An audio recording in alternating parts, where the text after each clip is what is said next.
Hey you guys, it's Toya and thank you for watching Toya JTV. So today I want to go over some of the reasons why you can experience breakage in different areas throughout the hair. So we've already talked about how you can experience excessive shedding all over the head, but today I want to go over, this may be more common to see if you have like certain areas of your hair may be breaking. Like you may say, oh, the back is breaking, or I just had some breakage on the side, or you have some breakage just like in the crown area.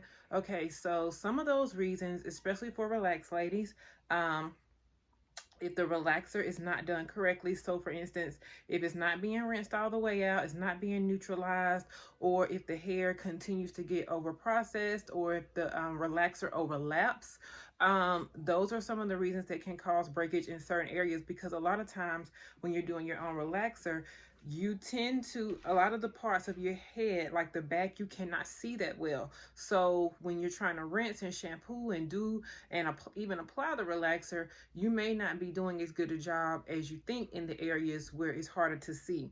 Okay, also when you have two chemicals, when you have permanent relaxer and when you have permanent color at the same time, sometimes your hair may not be strong enough for that, and that can cause breakage in certain areas of the head. I've seen some instances where I've seen breakage that'll happen exactly right where the color and the line of demarcation are. So like right where you have your relaxed hair and then it meets that color right there, it'll break right there in that area. Sometimes it can happen just on the side, like I said, because sometimes some parts of your hair may be stronger than other parts. Sometimes you may neglect certain parts of your hair that you may not even realize. Okay, so I always encourage people to just pick one chemical and stick with it. If you rather have color, don't do relaxers. If you rather have your hair straight with relaxers, don't do permanent color. Okay, there are other ways. Like if you have color, you can still, if you're natural and you have color, you can still press your hair to get the straight look. Okay, or you can do things like get a Brazilian blowout. That's a amino acid treatment that helps to straighten the hair, but it's only temporary. It's not a permanent chemical. If you have a relaxer and you're wanting color, you can do a few clip-in pieces that are colored. Or like if you get protective style, like I have braids right now, so like if you get braids, you can always change up the color on the braids. That'll give you a pop of color, so there's different ways to incorporate what you want without actually doing it. So you always want to just stick with one chemical. Another thing that can cause breakage in certain areas is and a lot of people don't realize this, but like if you notice that you always do this, you always are rubbing a certain area of your hair, or you always messing with the back, you always just rubbing the back, you always pulling your hair to the side from the back, and then you'll notice that in that area where you always do that, that can cause breakage because you are always manipulating that hair with your fingers. So if you're always like, I know one girl, she is always like she's always doing this, and she starts back here in the back. Okay, so back here in the back, she's always from this is my left side, so from this side she's always just just rubbing this like this, just out of habit. She don't even realize it, and that's an area where her hair is way shorter than all the others. She's like, what's going on back here? And then even when she's saying it, she's, what's going on back here? This hair back here, it just seems so, and she's constantly rubbing and touching that area. Okay, and I had to point that out to her. I was like, do you do that all the time? Because I noticed that even as you're telling me your issue, you're constantly rubbing that spot. And I was like, do you constantly rub that spot? And she was like, well, yeah. So that can be an issue as to why you are experiencing breakage in that area. If that's an area that you always touch, you always are just like, even if it's on the side, if you're constantly just doing like this all the time, you may not even realize that you're doing it, but you always touching that one side. that could cause breakage in the area. You want to leave your hair alone. Our hair is very fragile, okay? So you have to treat it like a newborn baby. You have to baby your hair. You have to keep it conditioned. You have to keep it shampooed. You have to keep your scalp clean, all right? And then just leave it alone. Let it do its own thing. But when you're constantly touching it, bothering it, manipulating it, moving it around different ways, that can cause breakage, all right? And another thing that I want to talk about is when you're wearing ponytails. A lot of people, they only want long hair specifically so they can put it in a ponytail. That's more convenient, okay? So what you want to do is don't always wear your ponytail in the same spot.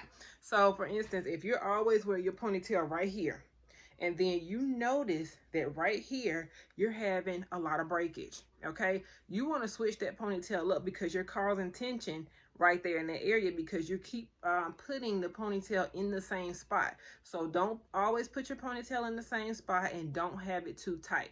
When you have it too tight and when you're putting it in the same spot, that can cause stress on that area, and it can cause breakage right there. And then you're like, well, I wear ponytails all the time, but it's just that one spot.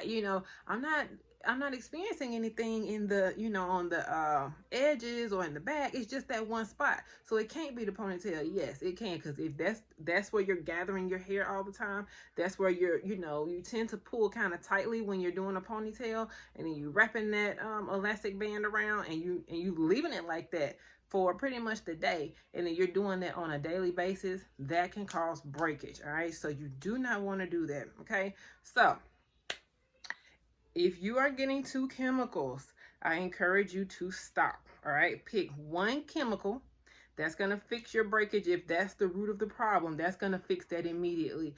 It's going to stop the breakage, but then you'll still have to nurse the hair that you have back to health. Okay, so that may include getting a trim, trimming off any split ends that the breakage may have caused, and then nursing your hair back to health from that point. But you want to stop getting the two chemicals at once, because that's in turn is probably what's causing a lot of the breakage if you have two chemicals.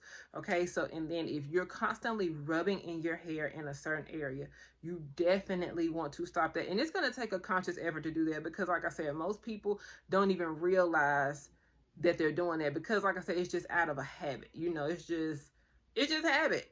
So you have to make the conscious effort to recognize when you're doing that, and then you have to stop that. All right, and then again, then you want to start babying your hair by making sure you keep it moisturized in that area, and if it's weakened in that area, you want to do a reconstructive treatment. The creamy custard reconstructive treatment in the Bio Jones line is great for strengthening the hair and providing moisture at the same time. It has a little bit of protein in it, and it also has moisturizing agents in it. So it does two things at once. It strengthens and it also softens that hair back up. Okay, if your hair is breaking, that means it's weak, so you need protein. So that's one of the reasons why I created the protein and strengthening collection.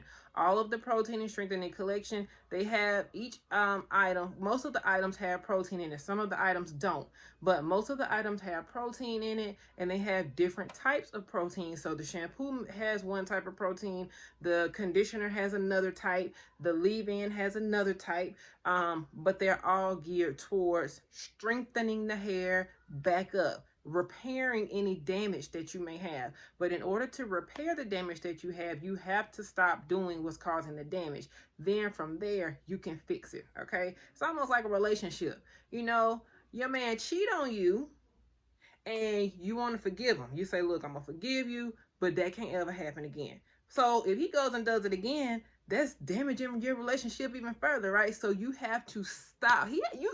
You got to stop doing what's causing the damage, and then you can repair from there. But if you continue to do what's damaging it, your hair is only gonna get worse. Okay, there's no repair if you continue to do damage. All right.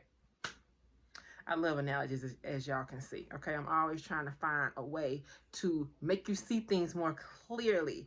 All right, so the protein and strengthening collection helps to strengthen and repair damaged hair. So if you are experiencing damage, you can get that, but you have to stop what's causing the damage first. That's getting to the root of the problem. And then if you're doing ponytails, number one, I encourage people to not sleep in ponytails, okay? Do not have them overnight because you're already pretty much wearing them throughout the day.